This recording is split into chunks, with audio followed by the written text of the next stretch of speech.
इसी सकर्मक क्रिया के अंतर्गत इसका एक भेद आता है, वो है आपका एक कर्मक। हेडिंग डाल लीजिए,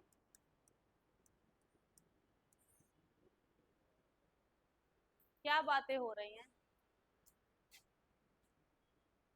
इसमें लिखिए।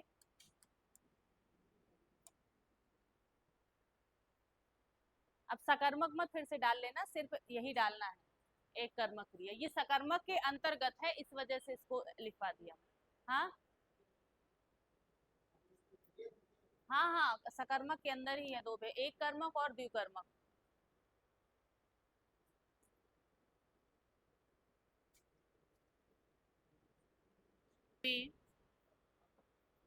जिस वाक्य में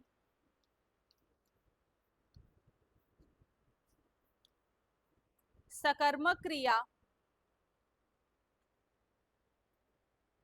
जिस वाक्य में सकर्मक क्रिया एक कर्म वाली, जिस वाक्य में सकर्मक क्रिया एक कर्म वाली,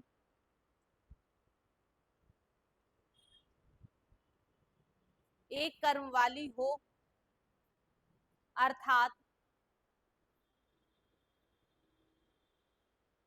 वाक्य में एक ही कर्म दिया हो, अर्थात वाक्य में एक ही कर्म दिया हो,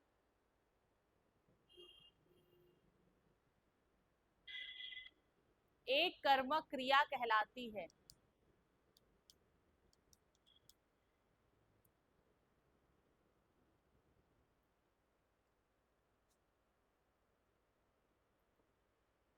एक कर्मक क्रिया कहलाती है। हो गया। जैसे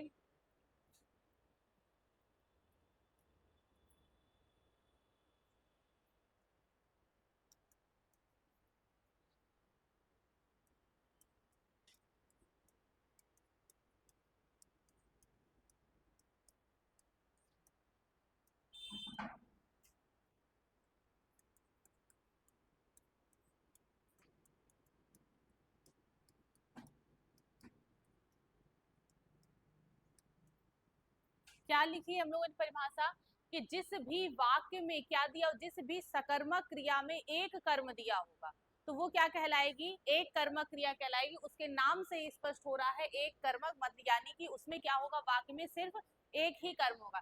जैसे हम इस वाक्य को देखें तो पहला क्या लिखा है, राम सेब खाता है। तो राम हमारा क्या है, सब्जेक्ट यानी कर्ता। इसके बाद खाना क्या है, आपकी क्रिया है, तो ये आपकी क्रिया हो गई। अब कर्म इसमें क्या है, सेब।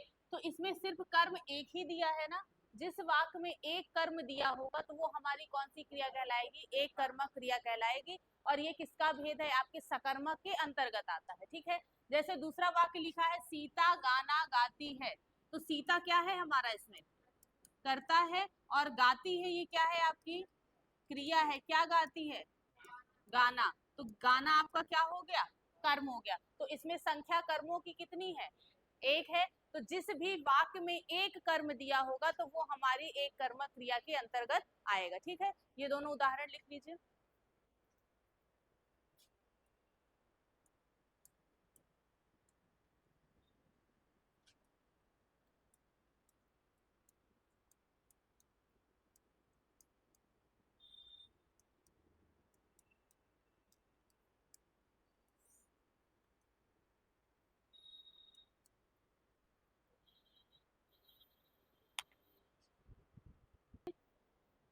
अब द्विकर्मक का मतलब क्या है, इसमें भी शाब्दिक अर्थ अगर निकालें तो द्वि का मतलब क्या हो जाएगा, दो, और कर्मक का मतलब दो कर्म। अर्थात जिस भी वाक्य में क्या दिए हों, आपके दो कर्म दिए होंगे तो वो कौन सी क्रिया कहलाएगी, द्विकर्मक कहलाएगी। तो इसमें भी डिफिनीशन लिख लीजिए थोड़ी सी,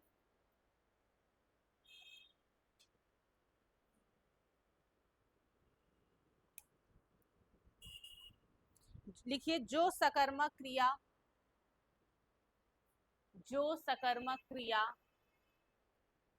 कर्म दिया है तो ऑटोमेटिक सकर्मक ही होगी, क्योंकि हमने तो पहले पढ़ा है ना कि सकर्मक मतलब कर्म देगा ही देगा।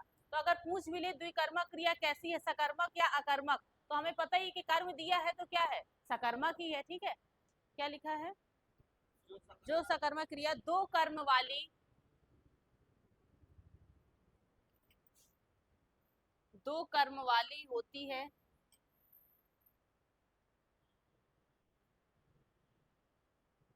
दो कर्म वाली होती है, द्विकर्मक क्रिया कहलाती है।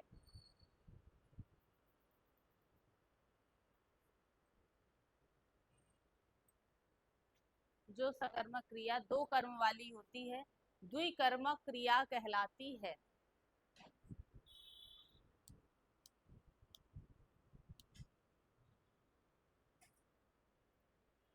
अब इसके उदाहरण देखते हैं।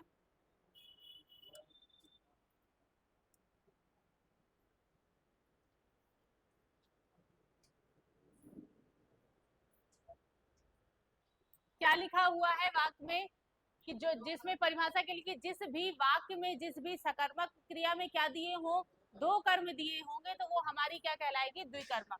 जैसे हम अगर वाक्य लिखें कोई,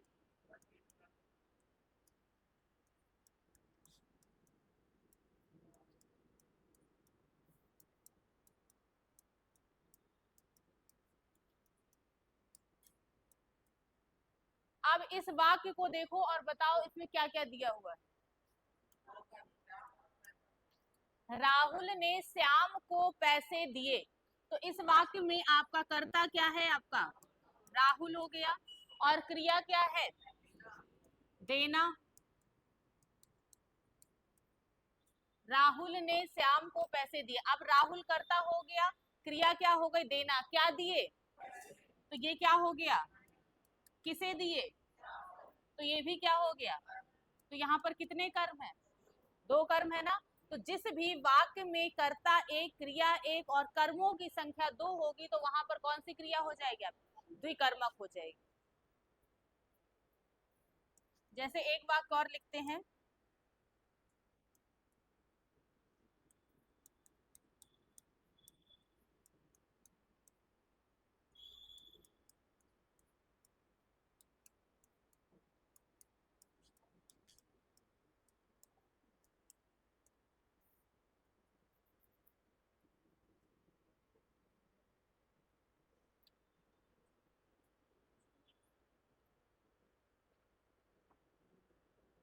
अब इसमें बताओ,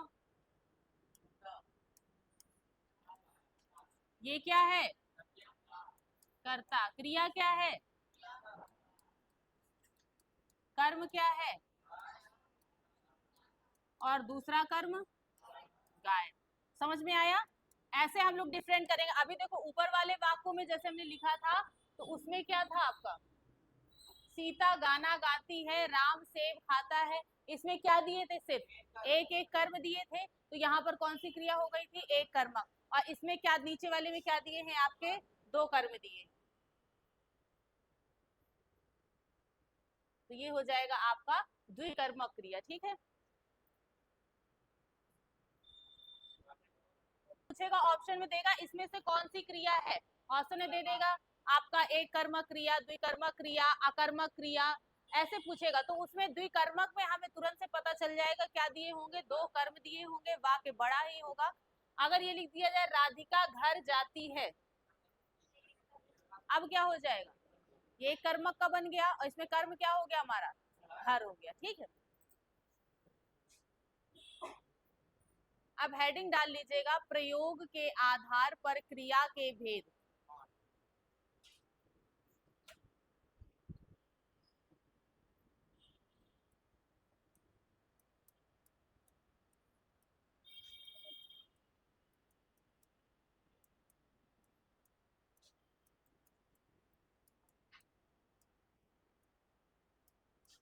कितने भेद होते हैं, प्रयोग के आधार पर क्रिया के भेद। ठीक है, लिखिए इसमें, इस आधार पर क्रिया को, इस आधार पर क्रिया को पांच भागों में,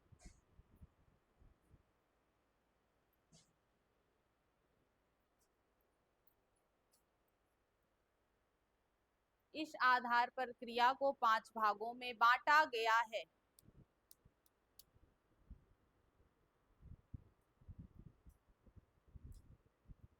नंबर एक,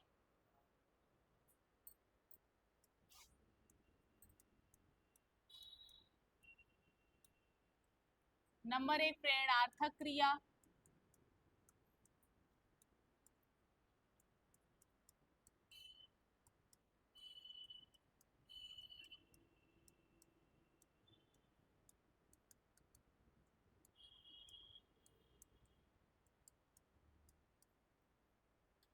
नंबर 1 प्रेरणार्थक क्रिया, नंबर 2 नाम धातु क्रिया, नंबर 3 संयुक्त क्रिया, नंबर 4 पूर्वकालिक क्रिया, पूर्वकालिक, नंबर 4 पूर्वकालिक क्रिया, नंबर 5 सामान्य क्रिया।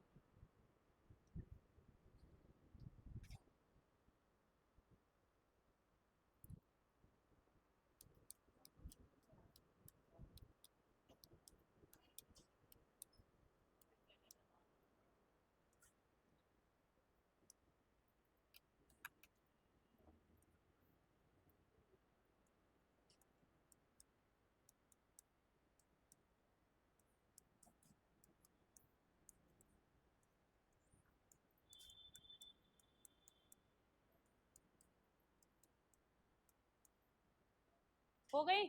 ये पांचों लिखने, पहली क्या लिखी है? प्रेरणार्थक, दूसरी नाम धातु, तीसरी संयुक्त, चौथी पूर्वकालिक, पांचवी आपकी सामान्य क्रिया। अब इसको हेडिंग डाल लीजिए, पहला नंबर प्रेरणार्थक क्रिया।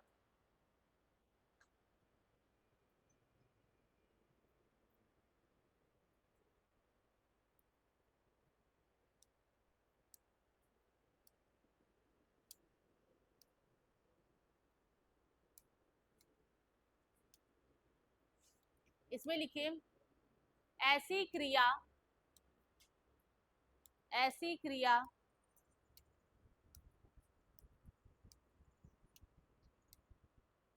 जिससे, ऐसी क्रिया जिससे यह पता चले कि कर्ता, ऐसी क्रिया जिससे यह पता चले कि कर्ता कोई काम, कोई काम स्वयं ना करके, स्वयं ना करके किसी दूसरे से,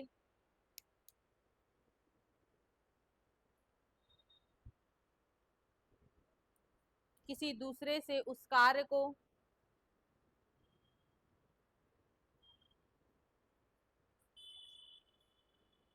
किसी दूसरे से उस कार्य को करने के लिए, उस कार्य को करने के लिए प्रेरित करे,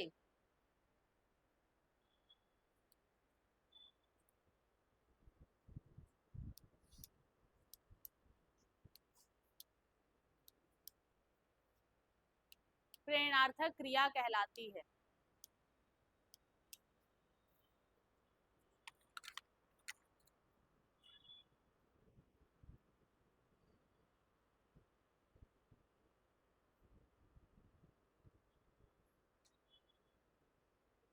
हो गया?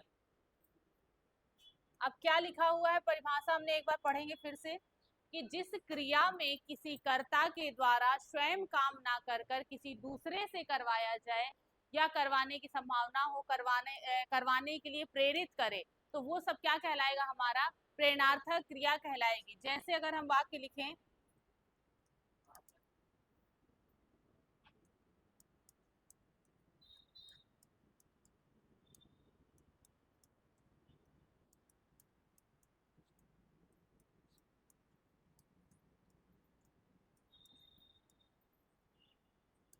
अब इस वाक्य में बताएं क्या लिखा है? राम ने श्याम से पत्र लिखवाया।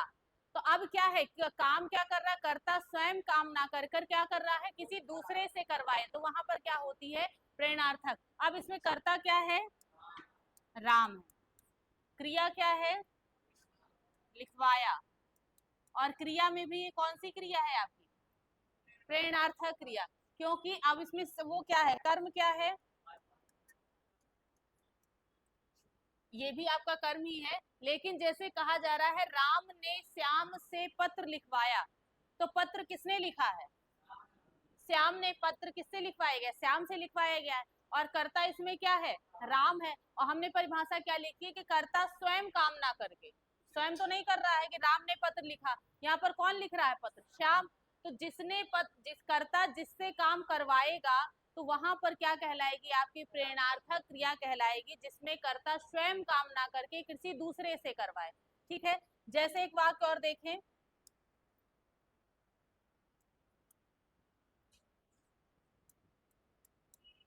मोहन ने नौकर से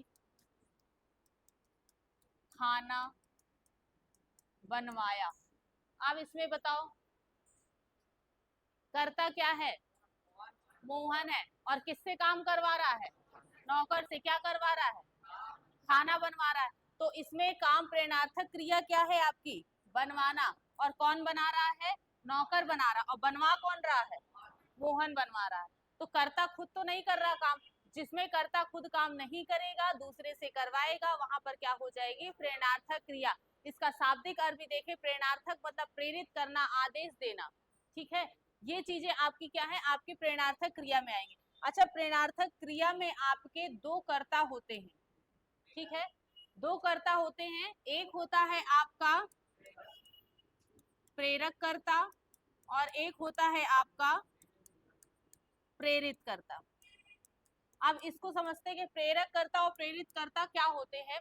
जैसे मैंने ऊपर वाक्य लिखा है, मोहन ने नौकर से खाना बनवाया, तो जो आपका काम करवाएगा किसी से, तो वो क्या कहलाएगा, प्रेरक कहलाएगा, और जो उस काम को करेगा वो क्या कहलाएगा, प्रेरित। जैसे अगर इस वाक्य में देखें तो प्रेरक कर्ता क्या है आपका, मोहन, क्योंकि मोहन क्या कर रहा है, काम को करवा रहा है, काम को करवाने वाला जो है वो प्रेरक कहलाता है, और उस काम को जो कर रहा है, जैसे नौकर से खाना बनवाया, तो काम कौन कर रहा है, नौकर कर रहा है, तो यहाँ पर प्रेरित कर्ता क्या हो जाएगा आपका, नौकर हो जाएगा।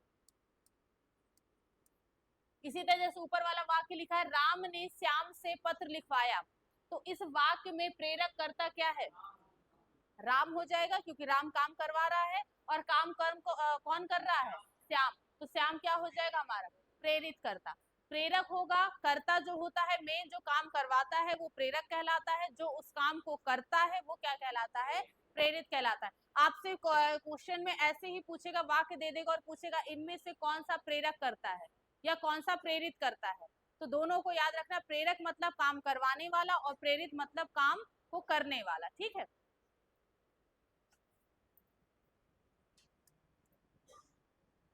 इसमें वहीं से नीचे दो ये उदाहरण लिख लीजिए, और उदाहरण के नीचे से एक लाइन में लिखिए, इस क्रिया में दो कर्ता होते हैं।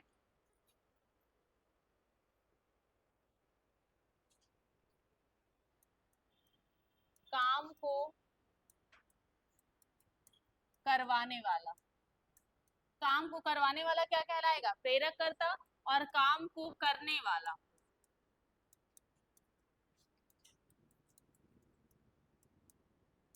ये क्या कहलाएगा, प्रेरित कहलाएगा।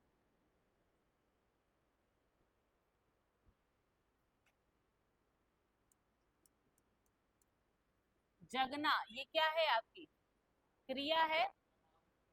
अब इस क्रिया का अगर हम कहें आपसे कि इसका प्रेरणार्थक क्रिया क्या बनेगा, क्या बनेगा, एक बनेगा आपका क्या, जगवाना या जगाना। ठीक है, अगर जैसे गिरना लिखा है, इसकी प्रेरणार्थक क्या बनेगा,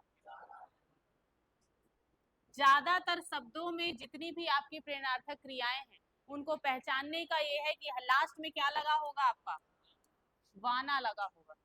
जैसे गिरना का गिरवाना, लिखना का लिखवाना, और बताओ, हाँ पढ़ना लिखा है, पढ़ना का पढ़वाना, मतलब कोई दूसरे से काम करवाया जाएगा तो ऐसे ही शब्द यूज किए जाएंगे। तो ये आपकी क्या है, कभी कभी ऐसे शब्द दे देगा और पूछेगा इनकी प्रेरणार्थक क्रिया बनाइए, तो प्रेरणार्थक में आपके हमेशा क्या आएगा, आना और वाना, कहीं कहीं पर आना भी आ सकता है और वाना, इन दो शब्दों को लगाकर ही बनाई जाती है प्रेरणार्थक क्रियाएं। ठीक है, जैसे और कोई बताओ, खाना लिखा है,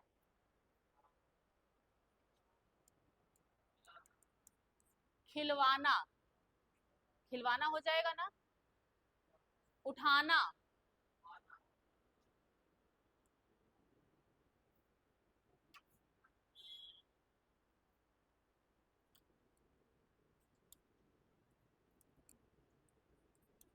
मरना, तो क्या हो जाएगा, मरवाना। ठीक है, तो हर प्रेरणार्थक क्रिया में ये दो शब्द लगाकर पीछे बनाए जाएंगे, तो वो सारे शब्द क्या कहलाएंगे, आपके प्रेरणार्थक क्रिया के अंतर्गत आने वाले। ठीक है,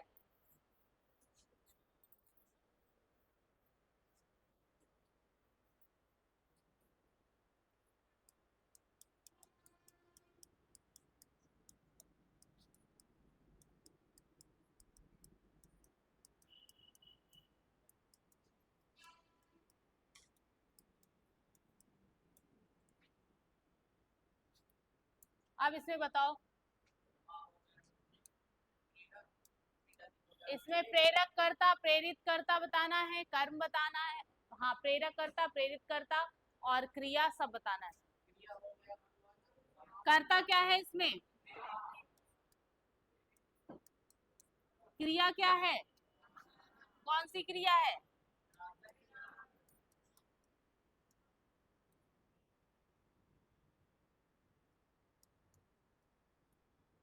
प्रेरणार्थक क्रिया।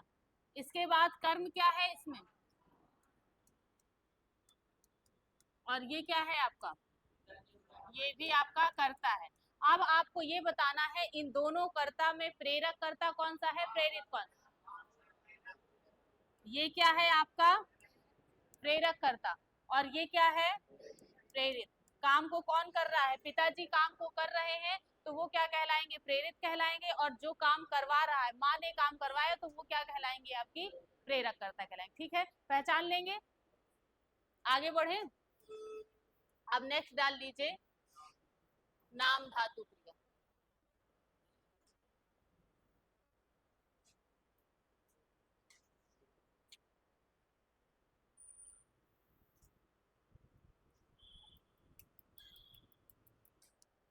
संज्ञा सर्वनाम, संज्ञा कॉमा सर्वनाम कॉमा विशेषण,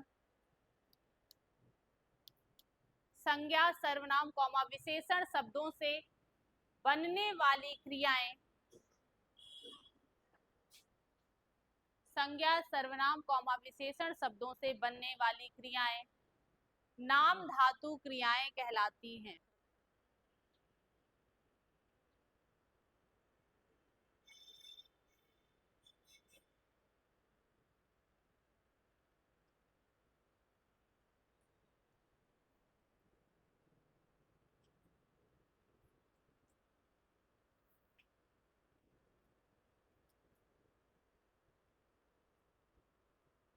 सर्वनाम कॉमा विशेषण, अब हमें पता है संज्ञा शब्द क्या है, सर्वनाम शब्द क्या है, और आपका विशेषण शब्द क्या है। इन शब्दों से जो वे क्रियाएं बनेंगी वो क्या कहलाएंगी, आपकी नाम धातु क्रियाएं कहलाएंगी।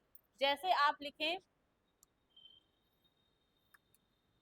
कोई संज्ञा शब्द बताओ, हैं, बात, जैसे बात शब्द लिखा है, अब इस बात शब्द से बताओ क्रिया बनेगी तो क्या बनेगी, बतियाना, जैसे इस टाइम कर रहे हैं सब, सब बतियाने में लगे हैं। अब इसके बाद बताओ इसका,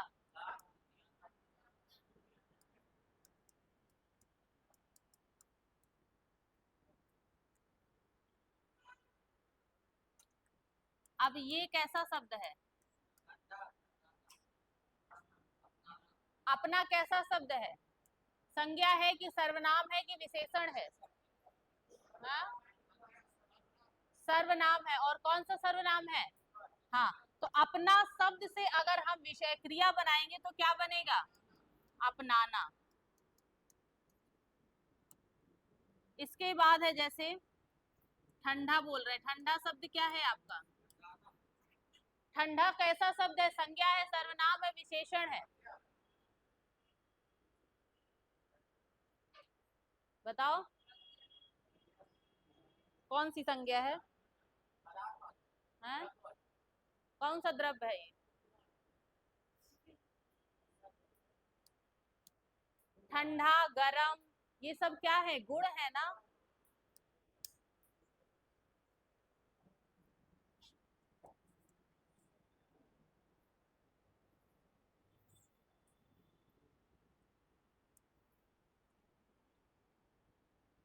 ठंडा का क्या बनेगा?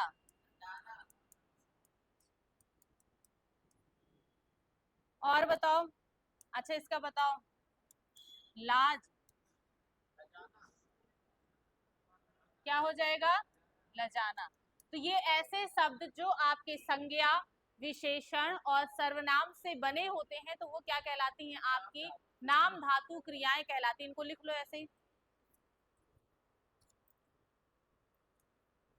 इसमें लिखेंगे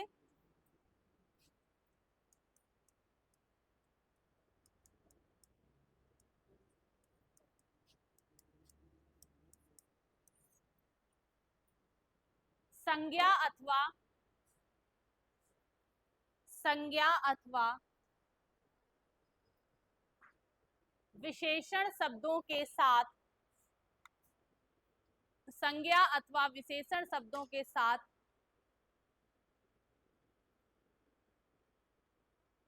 मिलकर बनी क्रिया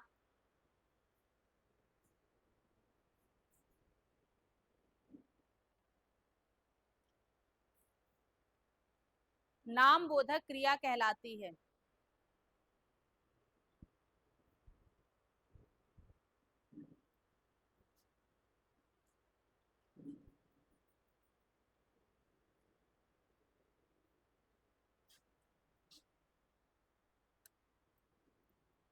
हो गया? जैसे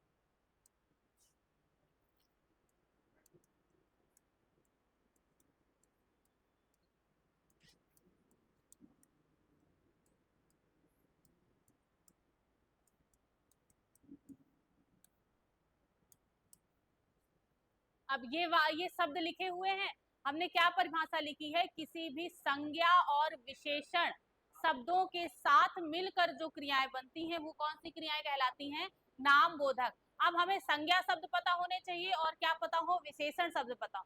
तो इसमें लिखा है, पहले ऊपर क्या लिखा है शब्द? लाठी मारना। अब इसमें बताओ क्या क्या है? दो शब्दों से मिलकर बना है। लाठी शब्द क्या है आपका? संज्ञा है, और मारना क्या है? क्रिया है। तो संज्ञा प्लस क्रिया मिलकर जो भी बनेगी क्रिया वो कौन सी कहलाएगी? नामबोधक। इसी तरह जैसे लिखा है सुखी रहना, तो सुखी क्या है? एक संज्ञा है। कौन सी संज्ञा है? सुख, दुख, ये सब क्या है आपके? विशेषण है। तो ये आपका क्या है? यही मैंने कहा था, यही पहचानना सीख लो। संज्ञा, सर्वनाम, क्रिया, विशेषण हिंदी आ जाएगी, इसी में ही है। ये क्या है आपका? सुखी शब्द विशेषण है, और रहना शब्द क्या है आपकी? क्रिया। तो विशेषण के साथ मिलकर जो क्रिया बनती है वो कौन सी क्रिया कहलाती है? नामबोधक। संज्ञा के साथ जो क्रिया मिलकर बनती है वो कौन सी कहलाती है? नामबोधक। इसके बाद जैसे यहाँ लिखा है विनाश करना।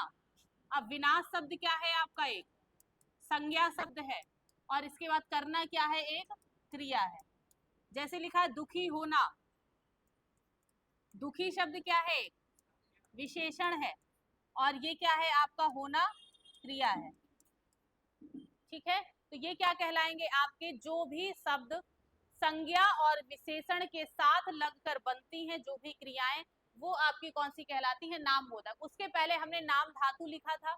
नाम धातु में क्या था? संज्ञा भी था, सर्वनाम भी था और विशेषण तीनों से मिलकर जो बनेगी वो आपकी नाम धातु कहलाएंगी, और जो सिर्फ संज्ञा और विशेषण से बनेगी वो क्या कहलाएंगी, नाम बोधक कहलाएंगी। इन दोनों को हमेशा दिमाग में याद रखना, दोनों में डिफरेंस क्या है, नाम बोधक और नाम धातु में। ठीक, अब मैं कुछ उदाहरण